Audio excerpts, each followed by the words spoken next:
All right, ladies and gentlemen, welcome to this amazing and new episode of the Reality Kenya. A lot has been happening. We've had a lot in store, and we are back here with amazing episode from the landed corner as usual. You know our guest, the Deputy Party Leader of Safina Party, Honorable Wakili Willis Otieno. Piggy Ponky. Pakamelo Disco. How have you been? I'm okay. I'm good. Yes. New week. New things. New things. Today, Baba is being unveiled. Yes. And to be the AU chair, the Kenya candidate, East Africa candidate. Yeah. And I have to say this, that we wish him all the best. That he can go and lead the continent and show the whole of Africa his Pan-Africanist ideals, which are some of the things I believe Baba believe in. And all we can do is to wish him all the best and pray for him to get that. But it also marks an end to Baba's engagement in local politics. So going forward, the opposition is now safely in the hands of Jimmy Wanjigi. And I am his able deputy. And we do believe that as Baba is going to AU, Kenyans still have their local issues to address. And number one on our list of issues to address is the economy. And to deal with William Ruto's lies. The time for Ruto to go is here, and he must go. Going, he will go. He will not continue. So he has lied to Kenyans. He has mismanaged our economy. The issue of debt is a big problem. Our young people do not have jobs. The cost of the Kenya shilling is 1,000 today. If you go with it to a supermarket or a shop, the groceries you live with can barely fit in one hand. And yet, even many Kenyans cannot access that 1,000 Kenya shillings. The food basket has become more expensive. Kenyans cannot afford. And William Ruto's response to that is to kill our young people, to abduct them, to cause forced disappearance for these young people. That is not the template of the nation that we need. And the people of Kenya are going to reject him. We are now going to deal with him. He cannot hide behind the skirts of Baba anymore. Baba has gone to AU. It is now us and him. We will deal with him and his failed regime. And there's nothing he can do. It's just a matter of time. He has kicked the can down the road. And the road has now become narrow. And the time for Kenyans to now reclaim their space and their leadership, and to elect a leadership that responds to their needs is here. We are not going to be divided into tribal lines. We are no longer tribal. We are now national. Kenya is for all of us. And when the economy fails, it fails for all Kenyans. There is no category of Kenyans who are exempted from the failed economic policies of Ruto, because they come from his village or they voted for him. The failure of this economy is affecting all Kenyans, and Kenyans are speaking as tribeless, as partyless, to deal with the failures of William Ruto and his regime. So it is important that when we engage in this conversation, we should not allow what is called ad hominem attacks, personal attacks on an individual. Let's deal with the issue. The issue is the economy, not personalities. If anybody thinks they have a good idea on how to revamp this economy, they bring the idea and we debate, we discuss. As a Safina Party, we've told you the number one issue is debt. Because 80% of your revenue, what you collect, your tax money, goes to debt finance. You remove that burden of debt off your back, and you get an instant relief. And we are saying the majority of that debt is odious debt. It's illegal debt. Because if you do a primary balanced budget, in the 10 years of from 2013 to 2023, the Kenya government expenditure minus debt repayments was 14.6 trillion.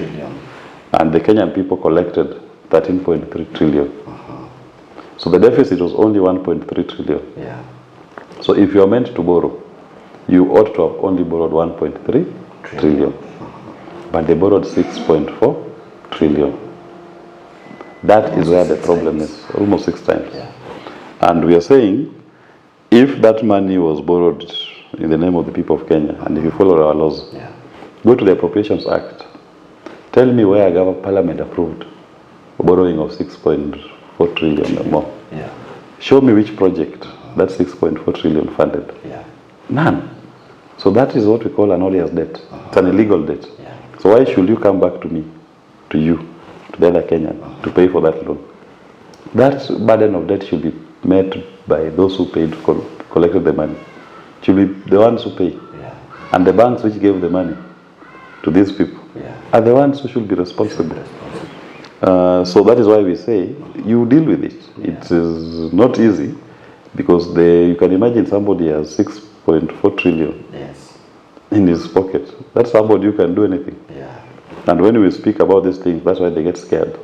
And they try to harass us. But you see, when all these harassment were happening, majority of Kenyans actually were saying that they were coming because of the ideas and the information that you've been giving to Kenyans as far as the economic situation is concerned. But one thing they also say is that all leaders always try to do these nice talks and talk to people well before they get to power. What is not going to change? Suppose that is the traditional politician. That is what they used to for the last 60 years. They lied to Kenyans to get to office. In fact, some were saying even President Ruto during campaigns was... As we are telling Kenyans what the problem is. And we want to give people power in their hands. If we say we are not going to pay this odious debt, Kenyans have it in their hands not to pay it. And they can say we are withholding our tax money if you are going to pay that odious debt. That is the difference. We want to come up with measures that deal with the problem, and it is in the people's hands. We are saying we are not paying it. We are saying we are not going to take domestic debt. If you see us trying to do the opposite, you stop us. Because we've given you a tangible promise of what you cannot do. Because we're saying it is this burden of debt that is killing this country. And William Ruto's time is over. He's borrowed beyond the capacity and the capability of this nation. So you're going to see a debt default. If not a debt default, you're going to see salary delays. If not a salary delays, you're going to see pensions not being paid. Or salaries themselves not being paid at all. Or he defaults. Already as I'm talking to you, pensioners are not receiving their money from the month of June. We're in the end of month of August. For 2 months. 2 months. Capitation, their schools are not receiving their capitations on time. Why? That is a default. Even counties are not receiving, are borrowing. They are not receiving their monies. So, and you notice that pensions, counties, debt finance, those are what you call a first charge on the consolidated fund. What is a first charge? A first charge means that they are the first items to be paid for. The collections of the first week of the month goes towards paying those first charge. The second tier is where you find now military, police, parliament, judiciary. Now, if counties are not receiving, a first charge is not being paid. Is that not a default? That's a default. When you have pensioners who are supposed to be paid first charge and not receiving their money now 2 months since the last payments were made. Is that not a default? That's a default. So they've started defaulting from in the first charge band. People are not receiving money that they're supposed to be receiving. That's a default. And for how long? Before you know it now, they'll not be paying the people in the second band. Then they go to the third band. Or then they go back to the first charge and to say, okay, even this debt, we are not able to pay it.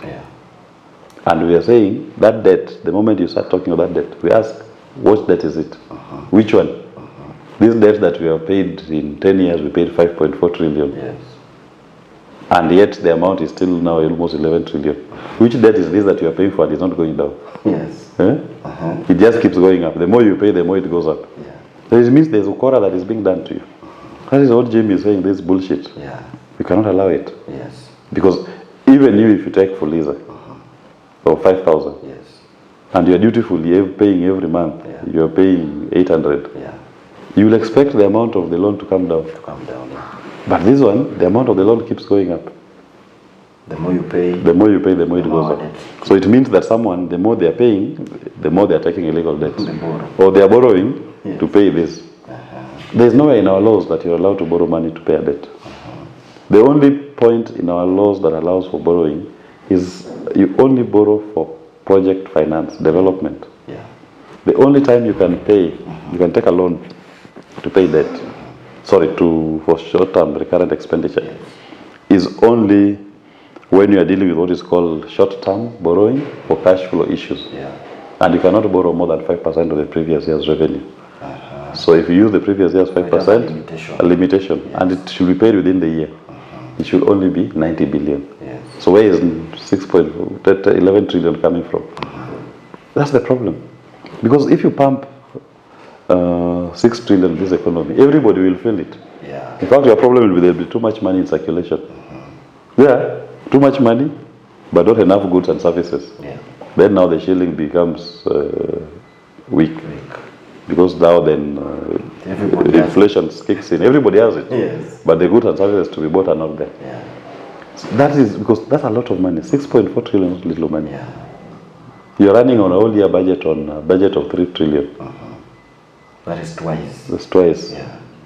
So does it mean the government has lost actual total focus on what they really need to implement to give people what? I am telling you, anybody who still thinks anything good will come out of Kenya Kwanza needs prayers and maybe a mental checkup. Yeah. This government, if you look at Ruto when he went to the coast and to the Kisii region, Yeah. and you do the math, just do a calculation of the promises he made. They were worth almost 200 billion. Then you go to the Appropriations Act. Yes. Where in the Appropriations Act did he budget or plan for those projects? Yeah. Yeah, you say, okay, I'm going to build this road. Let's go to the Appropriations Act. That's the budget. Okay, where is the allocation for that project? Yeah. Where is the money going to come from? Is it our own revenue? Is it debt? It's not there. But he does it every day. And do you think that is why he's not able to fulfill all these? Of course. Every day? Of course, all he does is just to pay money for the plaque, to unveil the plaque, and that is it. He takes off, and the alleged contractor, he walks around with ghost contractors. They also follow him immediately because there's nothing they are going to do. Yes. So it's a PR photo ops. Yeah. Those are just props to show Kenyans that something is happening, when in actual sense nothing is happening. Yeah. They are not able to survive, and they cannot continue that trajectory. Yeah. That is Kenya Kwanza, that is William Ruto. Yeah. And we also witnessed the Supreme Court state the decision of the Court of Appeal that had nullified the Finance Act of 2023. And the main reason why that act was nullified, and Kenyans to understand this, in our Constitution Articles 220 and 221, it sets out what the national budget constitutes. It must have appropriations of revenue, that is the money, where you are going to get the money, and appropriations of expenditures. How you are going to spend estimates of revenue and estimates of expenditure. Those two, that I'm going to collect this much money. This is how I'm going to use it.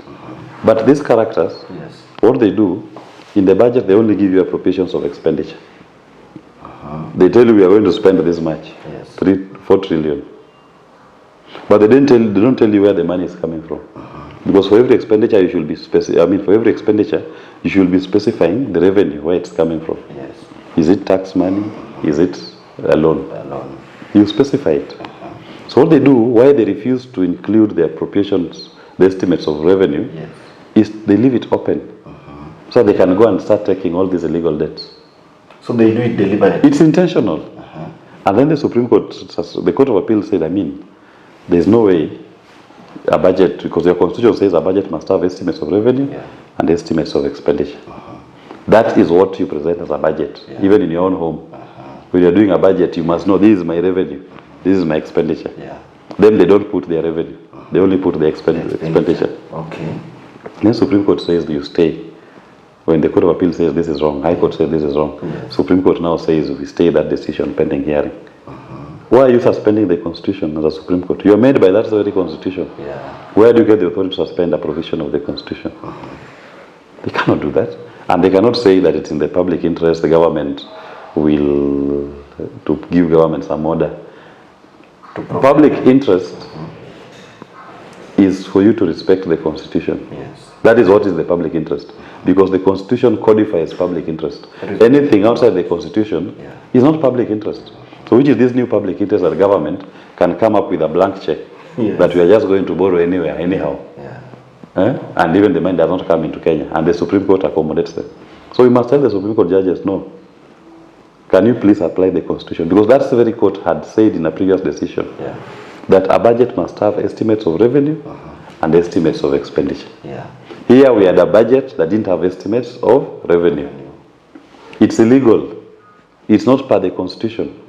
So we reject it. That is 2023. That is 2023. And they did the same in 2024. The 2024 the Gen Z took care of.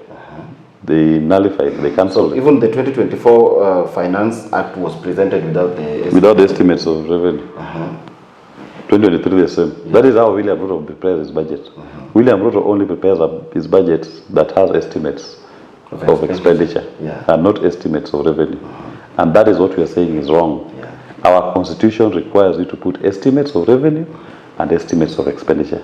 You first set out the revenue. You tell us the money. Then you tell us how to spend it. You cannot be telling us what you are going to, I'm going to spend money without telling us the source of the money. Yes. So that once they have gotten that one, now they walk into the market and start borrowing helter-skelter. And the money does not come to Kenya. That is how we end up with what we are in today. A government that is facing fiscal collapse. And that fiscal collapse is coming. You cannot borrow yourself to perpetuity. It catches up with you. Anybody who has Fuliza, Tala, Kopo, all those loans. At some point, it catches up with you. CRB, and even them, they go take you to court. Tell you, can you pay your loans? That is William Ruto. He has Fuliza everywhere. Now he's trying to come back to the people of Kenya to tax them more. And there's no money in the people's pockets. And the tax is not making sense. So that's what else we call fiscal collapse. So Kenyans need to continue engaging and putting these people to task and calling them out. When bullshit is served, call it bullshit. And don't take this nonsense. And when you said, when you guys talked about it, when the party leader, Jimmy Wanjigi, and yourself talked about it, is that why the government has been on your neck? Of course, Jimmy Wanjigi has been doing civic education. Jimmy Wanjigi is pointing Kenyans to where the problem is. And is preferring solutions. You know, government prefers a population that is ignorant. They don't want people who know, people who are woke. So Jimmy has been doing civic education. And that is why Kenya government, William Ruto and his people, are very hard on him. But Jimmy's spirit is not broken. He's unshaken. Because ultimately the truth shall set you free. Seek ye the truth, and the truth shall set you free. The Kenyan people are now aware. And the documents which tell this story, they are available online. Anybody can go to the Treasury. Normally every month the Treasury releases the actuals, receipts and expenditures. Actuals. We've received this much from tax. We've received this much from loans. We've spent it this way. It's published every month in the Kenya Gazette. So anybody can go the last 10 years, look at it. Then you go to the Appropriations Act. How much did Parliament pass for this particular year? How much was supposed to be borrowed? How much did they borrow? If you look at the last financial year, Parliament had only passed borrowing of 300 billion. William Ruto now is talking of he wants to borrow 1 trillion. From where? That's what we are calling illicit, illegal, odious debt. If Parliament only passed 300 billion, where do you get this audacity to borrow 1 trillion from the domestic market? The finance bill was where? But borrowing, you should get parliamentary approval, and you only borrow to finance a project. Tell us which project this 1 trillion is going towards. That is almost 3 times what, over 3 times what Parliament had passed. And even the one Parliament passed was borrowing from external markets, not domestic. He is just saying domestic alone, he wants to borrow 1 trillion from these local banks, treasury bills and bonds. So where did he get the authority? There's no parliamentary approval. There's no projects going to finance. So why should you expect the Kenyan people to pay for that money? So even these banks that are giving him, taking up those bonds and bills, they should know that one day we'll say we are not paying. You should follow our laws before you lend money to government. They should tell you, okay, where's the Appropriations Act? This is where it is. This is the project supposed to finance. This is the parliamentary approval passing the act. This is the project we are floating a bond to build this road as per parliamentary approval in the Appropriations Act. And it will go for this period. Yes. Then you can take up that bond. But if they don't do it, why should I pay? Why should the Kenyan people pay? Someone just wakes up and says, I'm going to borrow 1 trillion. And then you banks also just go and buy those bonds and bills.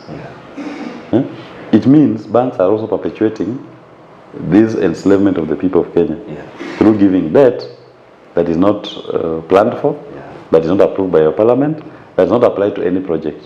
Why should we pay? That to me is the big question. We should not pay And a time will come when we will tell the banks we are not paying. Yeah. And those of you who participated in the illegal Ponzi scheme, we will come for you. Yeah. In your individual capacities, you will be tried. Yeah. If found culpable, we will take you to jail. Yeah. And we will freeze your assets and sell them. Yeah. It happened in Mozambique with Credit Suisse. Where Credit Suisse, the one that had financed Tuna Bond, Yeah. it collapsed. Executives from Credit Suisse were taken to jail. Some of them are in jail as we are speaking. For that act? For that, yes. Some of the officials who from the Mozambique government who participated, including the finance minister, the head of intelligence, they're in jail. Because it was an illegal... It was an illegal, because they're just taking money in the name of the people of Mozambique. So also here, they want to take money in the name of the people of Kenya for an illegality. Why should the people sovereign pay for it? No. Are you guys not scared? We are not scared. We are doing the Lord's work. When you're doing the Lord's work, the Lord is with you. So as we are doing it for the people, we are explaining to people to understand. And they should ask, you want to borrow 1 trillion? Bank, you want to buy 1 trillion of this domestic debt? Where is the law that allows for it? Where is the parliamentary approval? Where is the project is going to finance? You tell them, tell the bank. No. We are not paying this. We are not paying. But the new CS also for Treasury, when he was in the opposition, he said that the finance bill was bad and it was supposed to be rejected in totality. And now, when he was given the position, he said that there are some parts of that finance bill that can be amended and brought back to Parliament. Why do you want to amend it? The problem is not finance bill. The problem is debt. The largest expenditure item of your revenue books budget is debt finance. Do you think that is already a mess for him? Yes, he should start from that point. He actually ought to have started from, okay, where is our expenditure books? Yes. Which is the most expensive item we are paying for? Yes. It's debt. Then open that, say, okay, what debt are we paying for? How much have we paid? Do a forensic audit of the debt. Yes. Has the debt been taken in a manner that is commensurate with our laws? If the answer is no, why should we pay it? Reduce the debt burden. But if he thinks that it's coming back to raid the people's pockets, and then you avoid an illegality, it will catch up with him as well. That is the bane of this republic today. Debt finance. And we are going to get there. So coming back to the people to introduce finance bill, whatever bill, to raise revenue, taxes, it will not work. In terms of taxation, we have reached the Laffer curve. There's nothing anybody can do that will change that. We are the Laffer curve. There's no more money you're going to milk out of this cow. The cow is dry. It only means you have to look into yourselves to see how you're expending money. That, once you look at it, and you find prudent ways to reduce your expenditure items, starting with the debt, then you are going to have economic growth. And that is what you guys have been. That is what Safina, Jimmy, Willie is about. Wow. And that is what is making the regime uncomfortable. But the people have taken the message. You know, once the prophet has spoken, him is less given the message. It's now with the people. To absorb the message. To absorb the message. And the people will take action when the time comes. So taking Jimmy to Kamukunji police station, you can take the messenger, but you cannot take the message to Kamukunji police station. You cannot take the message. The message will be left out. The message is left out there, people discussing it. So the more they want to do those illegal things, dump guns or grenades in Jimmy's house, try to arrest him in ignoring court orders. He's not the message, he's the messenger. The message is out. He's told the people what the problem is, and the people are discussing it. And they will continue discussing it. And the people are understanding it because they are living the pain. They are experiencing They're experiencing it. And the regime keeps advertising how they want to come back to collect more money from them. So that one is beyond Kamukunji police station. And the courts. And the courts. It is with the people now. You cannot put the message in a cell. You can put the messenger, but not the message. The message is out there. And Kenyans now know it. We are ready. As we wind up, I want you to talk to the youths who are about to go to school, but the university fees are already high. This education system is becoming more expensive. We are in the month of September. They are going to school. Some are joining universities. But as we speak right now, they don't know what is going to happen to them. You know, the unfortunate thing about this regime is that, and it's intentional, they are muddled up messed up the funding model of education in this country. Right from primary education, in terms of capitation, secondary education, the hiring of teachers. Teachers are now on strike, demanding for what was signed in a CBA that is not being honored by the government. This government signs documents and they don't intend to honor them.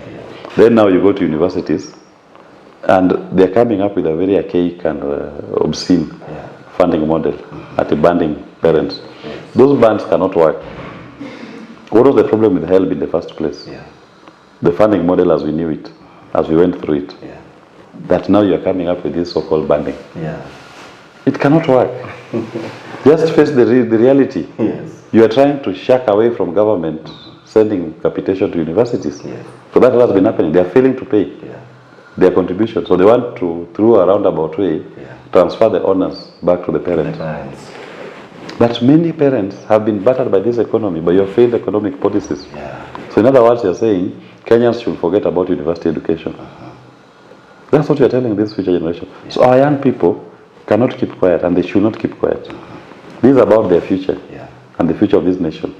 Our young people must stand up and reject these oppressive tactics. These are tactics that are just meant to disenfranchise them, to dissociate them from the economy of this nation, to turn them into slaves. They don't want a woke generation. They don't want a people who are aware. People who are critical, people who are able to think and critique. That is why you are seeing all these machinations. They just want a nation of slaves, of laborers who are serving a few kings. As we believe every Kenyan is a king, and every king deserves his kingdom. And your kingdom comes when you get financial security. Financial security starts with financial literacy. That is the economic teachings that Jimmy has been giving to the people. Hence the attack on him. So our youth, stay strong, resist and reject. Thank you so much, Naibu. We say a big thank you. It's been a long time for the reality Kenya, and I hope we have given them back. You see, the government is saying they're going to spend 14 billion to print more money in Germany. Why are we using money to print? The printer of the money should print for himself. Does it mean the government is not broke and it's just using our money? You know, this is the same government that has money to train NYS to become militia. You talked about that yesterday. And yet it doesn't have money to pay teachers, to pay doctors. And you have money to train militias. Why do you call it a militia? It's a militia. Why? NYS is supposed to be what? NYS is supposed to equip somebody with certain vocational skills that when you go out into the country, you are able to apply your vocational trained skills to do work. So somebody somewhere probably wants to use NYS as a cover to create a militia. In fact, not all NYS trainees will be subject to that military training. There will just be a specific group. That they will take and train secretly to deploy to fight the people of Kenya. But it will not work. All those schemes that they have designed against the people of Kenya shall fail. As the rest have always failed. Even this one shall fail, shall not come to pass. So there's nothing about NYS that being trained on firearms and the military. No. That is someone basic. No, what is basic? Somebody is training in NYS to become a plumber or a driver. What does it got to do with handling firearms? Then make it liberal. Everybody should own firearms. All Kenyans then. Then once you train all Kenyans on handling of firearms, then also allow people to own firearms. But why this at NYS? And these people will go back to the civilian population. After training NYS, you train there as a driver, you train there as a mason, a plumber. You go back to civilian life. So you're going to be a plumber with a gun? With a gun. Who knows how to handle guns, firearms? You think that is the intention? No. That is just a ruse. The main thing is somebody wants somewhere to get a group of youths, dress them in NYS, clothing, and train them on use of weapons. The question we should be asking is, where does he want to deploy them? And for what purpose? Does it mean he's becoming insecure? Of course he's insecure. Zakayo is insecure. And these illegal orders, maybe the police are also questioning some of the illegal orders. They are not going to allow themselves to be used. Because the Gen Zs that they are being told to tear gas are fighting for their rights as well. There's no Gen Z who is out of the streets fighting against the police. No. Or to They have no some problem. political No, position. they are not doing it to harm our police. Yeah. They are fighting for a better Kenya. When Kenya works, it works for all of us. So probably they are seeing the police are not as vigilant in taking illegal orders to harm our people. Yeah. So now they want to expand the crop of people they want to use to brutalize the Kenyan people. Yeah. So go and train a special force of militia that will, once they leave NYS, so that's a militia, because they will leave NYS. So ask yourself, where will they go with that training? See, they become a militia for someone to use. That is what me I am saying here. And I invite them to debunk my thoughts. So we must reject NYS, but it will not work. That I assure you. Wow. Thank you so much, Naibu. Thank you very much. And our viewers and everybody who has been watching, thank you so much. You are over 100,000 now on Facebook. Yes, we have. We need to thank the people for our followers. Yes. Team Piki Piki Ponki is growing. We are now 100,000. We need to get TikTok also to cross the 100,000 mark. And Facebook, also Twitter. Also, we need to actively engage to cross that number, because this is the new team of Kenya. A team that is not discussing personalities, a team that is discussing the economy. The only personality we are going to discuss is William Ruto, because he has failed in his administration. So we discuss him in pointing out his failures, but not him as a person, not his personal life, not his personal issues, but his failed economic policies. The rest, we only discuss issues. It's the economy, stupid. And of course, you're also now on YouTube, and it's doing great. So everybody who is here, make sure you go to YouTube, search for Piki Ponki TV. It's a new YouTube channel. Make sure you subscribe, share with your friends, share with everyone, because we just want to make sure that we are everywhere and we can able to reach anybody on this planet with great information. Thank you so much, and may God bless you. Good day. Until next time, my name is CBK.